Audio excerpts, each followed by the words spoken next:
Speaking of which, is this a good segue to we talk about Legal Eagle's assessment of Trump taxes?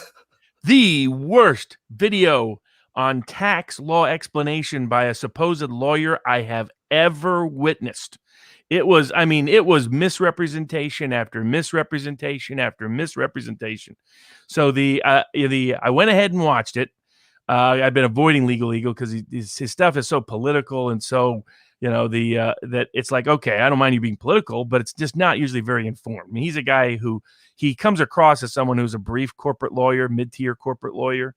And now just does this. He's promoted heavily by YouTube because his politics is what they want, and gives off the veneer of sophistication with that obvious green screen background.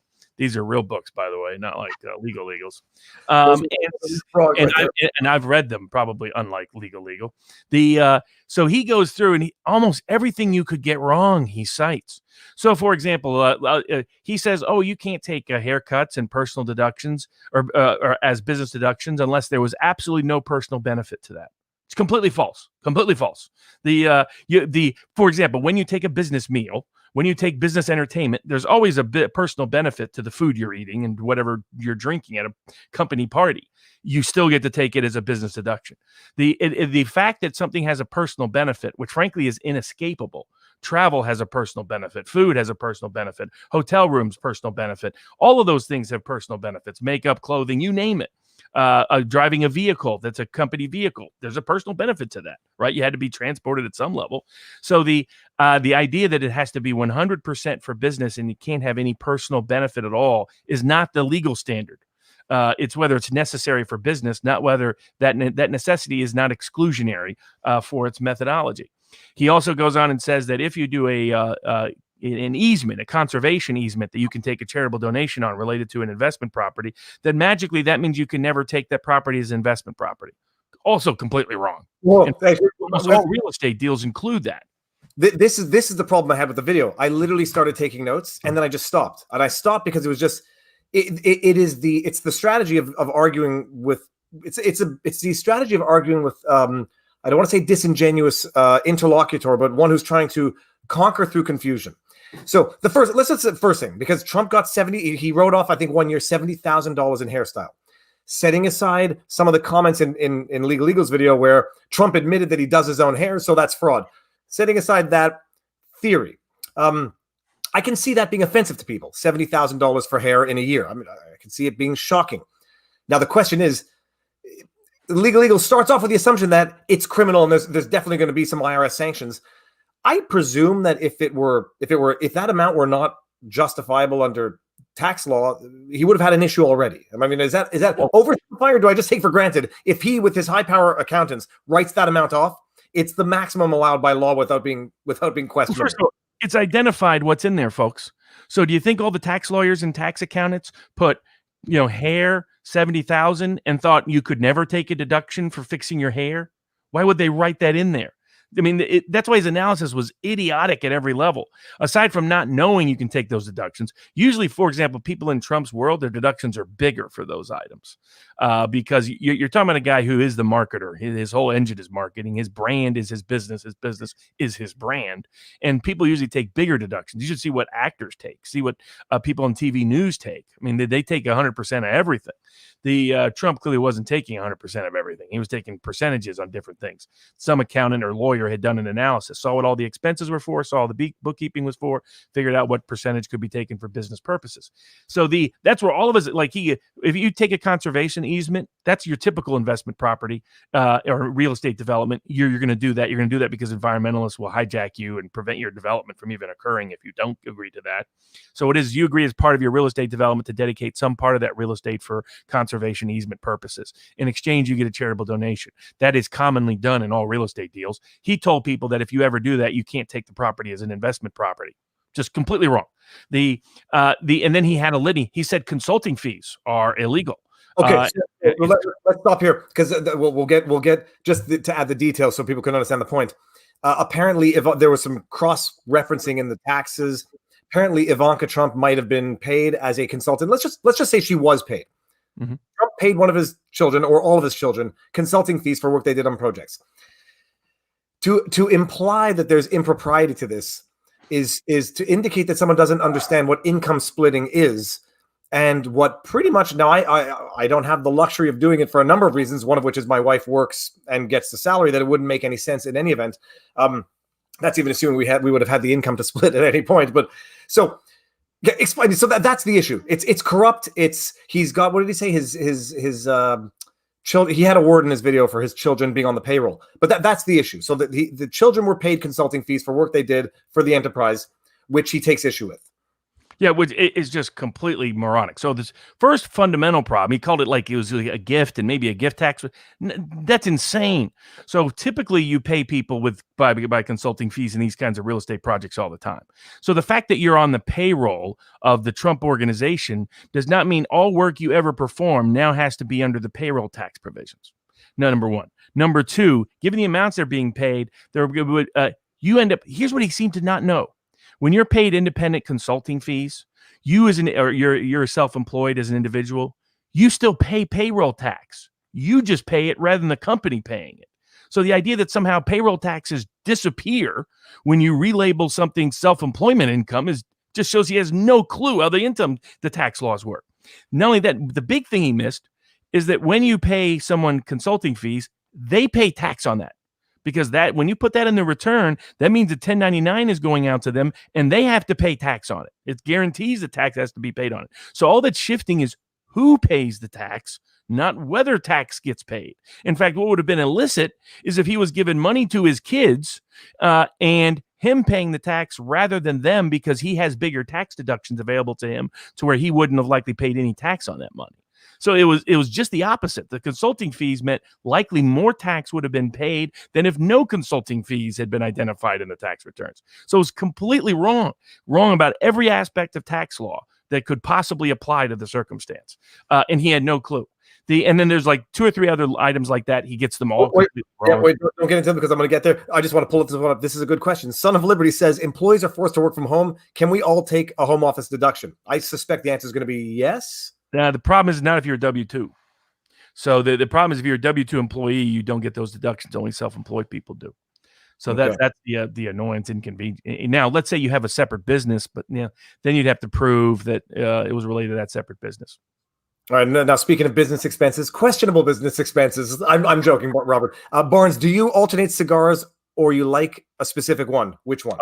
I like a bunch of cigars. So any Cuban cigar pretty much is good. If it's the top Class A one, because they do different ones. They do 4 grades of Cuban cigars, and then there's the knockoffs. But if you get the good ones, are good. And then there's a lot of Dominican ones and other ones that are good too. So this one's a Romeo and Juliet special edition White Churchill. So that's what this one is. Very nice. Now, and speaking of expenses and paying taxes in foreign countries, for example, one of the issues that legal again, innuendo and insults. The one that really bothered me was spend $70,000 for what that is on his head, which is just so freaking tired. It's such tired and boring and cheap comments. But he took issue with the fact that the Trump organization, which is an international organization, was paying monies to certain countries, corrupt regimes. I mean, this was not the exact word he used. It was the exact sentiment that he's paying taxes in Turkey. Now, we've discussed this briefly before, but this is one of the elements where I just said this is innuendo and accusation without any substance. Oh, completely. Because in those, of course, you're going to pay foreign taxes. And under tax treaties, that's the way it's designed. So we have a bunch of tax treaties with foreign countries where we agree that there will be a tax deduction taken for any taxes they pay that foreign country and vice versa. And it's done for economic development reasons. It's done because we want U.S. investors having control over foreign assets and foreign real estate as much as we can. Same reason the Japanese did it in the 1980s. And so there's a lot of political reasons behind it, but it's entirely normal. Nothing about it is abnormal. And then the next part of his analysis was bad criminal law and civil law analysis. And then the next part of his analysis that was bad was completely misunderstanding how tax returns carry net operating losses forward. He thought those net operating losses were actual business losses. He doesn't understand how that works. He doesn't understand how depreciation works. He doesn't understand how asset valuation works. Folks, just think about your property tax bill. Your property tax bill is probably in most states, your appraised value of your home is probably way less than the actual what you could sell your home for. In California that's almost sort of written into the way the system's written, but that's pretty normal. That's because you would you go to great lengths to increase your appraised value for property tax purposes? No, you don't have to legally. So his analysis of he thought that Trump didn't have the asset value he did, and he assumed that the value that's being listed on the tax returns is the same as what he could get from those properties. It's not the same. It's different structure, different analysis altogether. He didn't understand how go ahead, sorry. No, one thing was talking about the depreciation, where causing, so again, suggesting impropriety to depreciate the value of a building down to zero. But correct me if I'm wrong, Robert. Even if you depreciate the building down to zero, when you sell it, you have to pay capital gains tax on the value of that building. So you don't actually necessarily even reap that much of a benefit by doing it, because your capital gain becomes greater if you have in fact depreciated to zero. Am I wrong about that? Yes, correct. No, that's correct. And the other component of that is that's typically done. I mean, the depreciation is there to incentivize real estate investment. This is all about, he doesn't understand why the real estate tax codes work the way they do. He doesn't understand the policy purpose behind them, doesn't understand how they actually apply, doesn't understand tax treaties, doesn't understand civil tax law, doesn't understand payroll tax, income tax, gift tax, doesn't understand any of it. As I have never seen any video or presentation by any lawyer get as many tax facts wrong about the tax law in 30 minutes as Legal Eagle. He set a record for being wrong. It's just, and this is who YouTube is promoting to people as a source of and fountain of legal knowledge. We also, by the way, got criminal tax law wrong.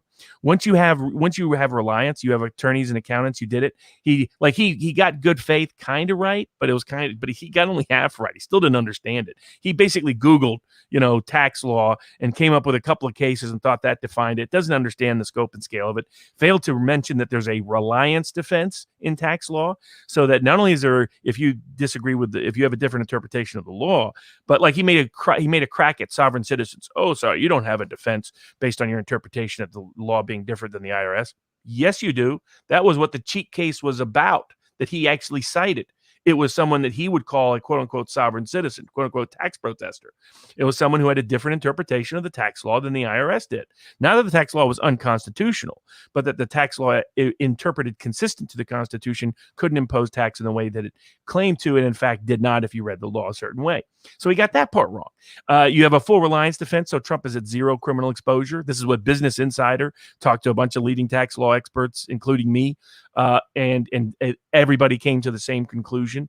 When I was talking to a reporter initially, she had some of the same misapprehensions as Legal Eagle did. And I was like, no, boom, boom, boom, boom, boom. She was like, well, I got to get this confirmed. She goes out and talks to 4 other top leading tax law people, many of whom are likely on the left, and they all say, no, what Barnes is saying is exactly right. So he gets all of that wrong, and then he misunderstands how debt works. He's like, oh, Trump has this balloon payment coming, and we don't know, who does he owe the money to? Everybody knows who he owes the money to. He owes the money because lent based on property at less than 20% to value. The guy's at zero risk. When he says he's at great leverage, he's not kidding. He's at fantastic leverage. So the idea that he owes money to people we don't know, and look at this, there was a Russian he doesn't mention the Miss World pageant was held in Russia many years ago, so of course there are Russian people who paid for that. It has nothing to do anything else with Trump. Doesn't understand how those pageants work in terms of how you tax profits. Pretends that Trump has just been losing money for 25 years and doesn't know how to run a business. I mean, it's just one idiotic statement after the next, after the next, after the next. It's the Legal Eagles had got a lot of stuff wrong, but this was the most egregious, most apparent.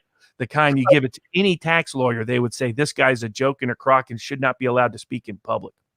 It was, I sent it to Robert because I said he had to watch it, and I sent it to Nate as well. I sent it to the lawyers so that we could all assess, because Robert does not mince his words as much as I do, but yeah, it was. Plus, this happens to be one of my area of expertise. I've been doing tax law for almost 20 years. This is my top area of law that I do. So so I was curious about someone who clearly had no clue about it, what he was going to, and had a bias against Trump. But I still didn't expect it to have this many errors. Like Trump only paid $750, paid millions and millions and millions. So let me, because that's something I didn't address in my video, and I think I probably should have, because I think it might be the source of perpetuating that, call it a myth for lack of a better word. New York Times said he paid $750 in whatever year. From what I understand, that's an outright falsehood. because he in fact prepaid on that year and that the 750 was a balance or something along those lines? Do you understand that nuance? Because a number of people are saying it's just an outright falsehood. He paid for that year, and the 750 was some other additional payment.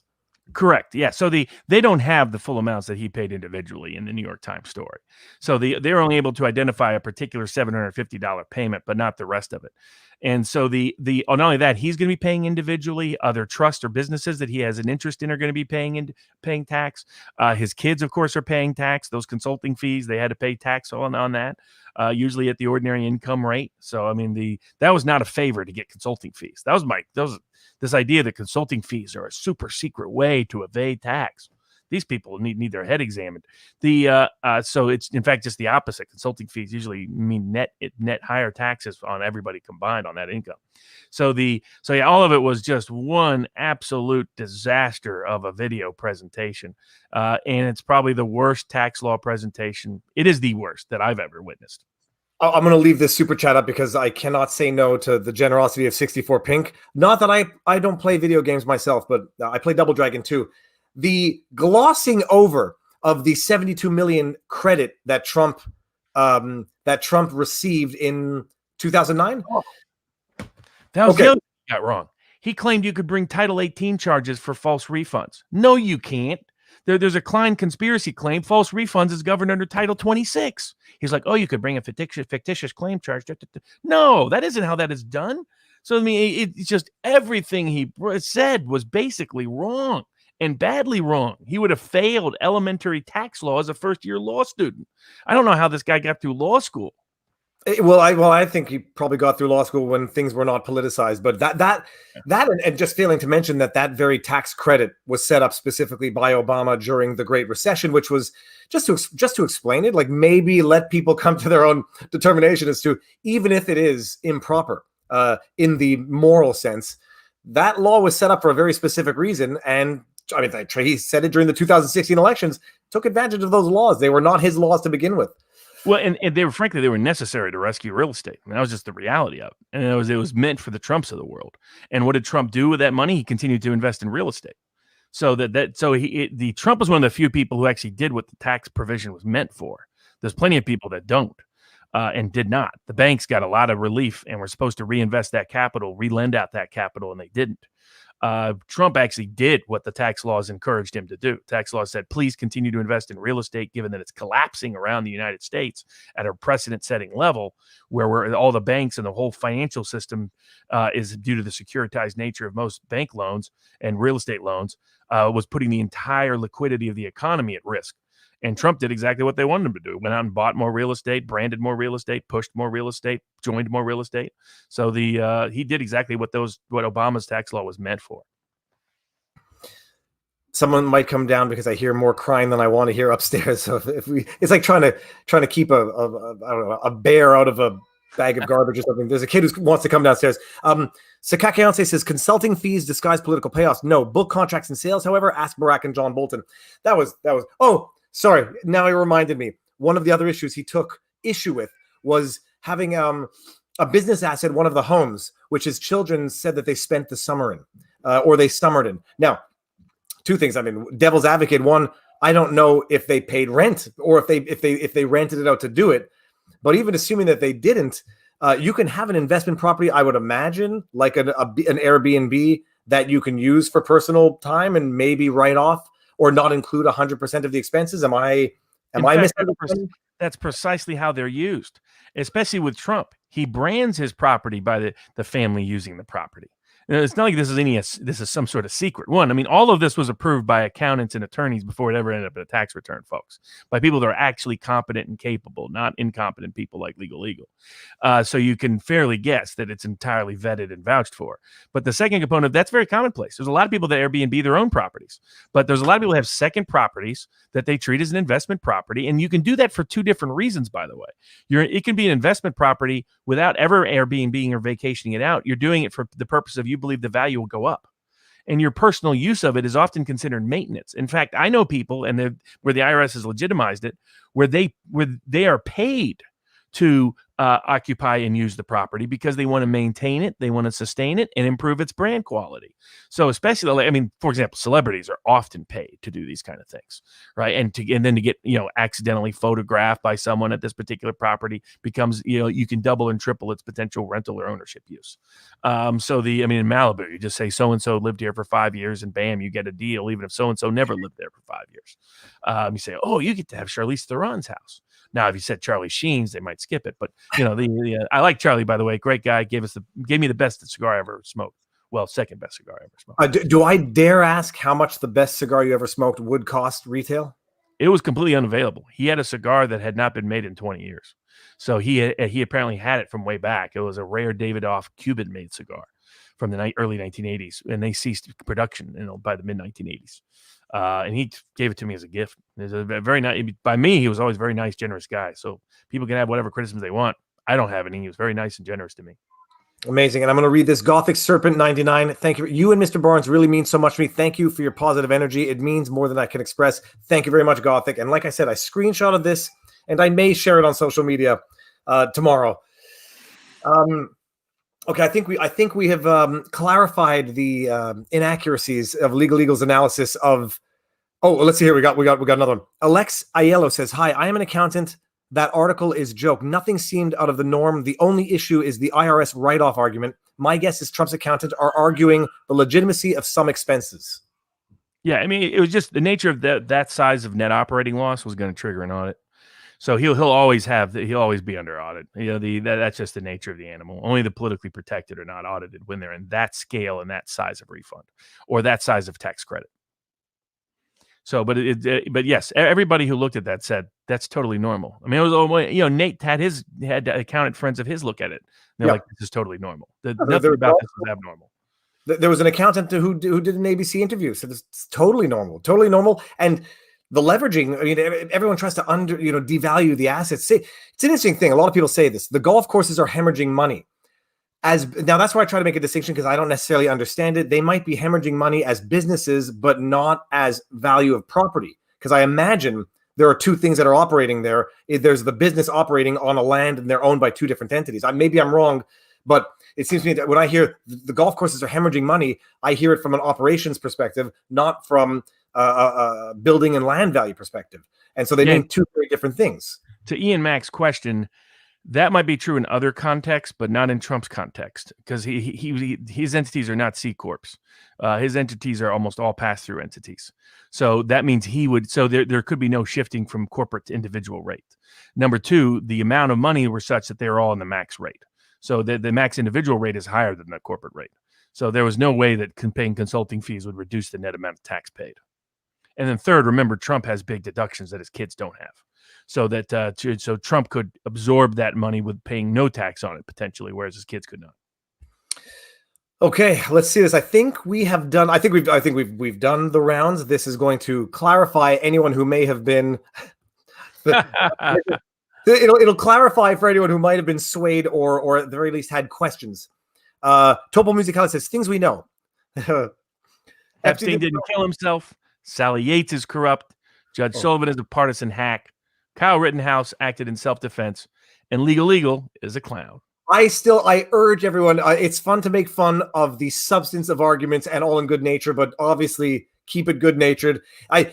There's a part of me that says he cannot be unaware of the fact that people are going to pick out these issues. Like whenever I make a video, I take for granted if I get something wrong, I know someone's going to call it out, and I expect them to because that's what knowledge is, and that's what getting smarter means. So I got to take for granted he knows it's going to happen, and just hope I just don't want the good-natured ribbing and the pointing out of the inaccuracies to get to go anywhere beyond that. So bear that all in mind.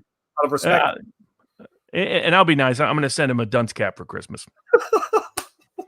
All right, what do we got here? Jay Mill, is Trump's appointment of Fitton to the District of Columbia Commission on Judicial Disabilities and Tenure a funny shot across the bow to all the blatant political crap surrounding DC's courts? Okay, I don't know who sent me this. Someone had asked me this as well. I don't know anything about this, so can you explain what this means?